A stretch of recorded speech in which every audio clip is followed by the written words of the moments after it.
त्यस्तै हो यो चाहिँ के हो अमा आमा इमा उमा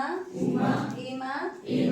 ऐमा ओमा औमा अन्त तिमीहरूले त्यो क पढ्छ नेपालीको पढ्छ त्यसरी नै हाम्रो के हुन्छ गुरुङको चाहिँ खेप्री हुन्छ बुझ्यो खेप्री हाम्रो चाहिँ खे लाग्छ बुझ्यो क खे ग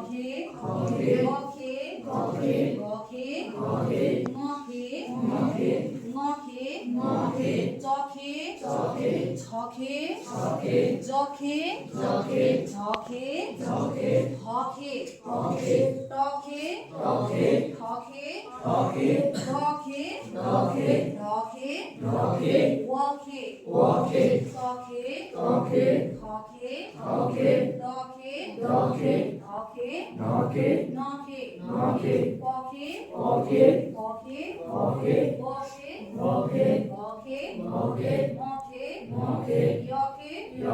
रखे लखे सखे नेपाली के हुन्छ य र ल मर्दिस हुन्छ हैन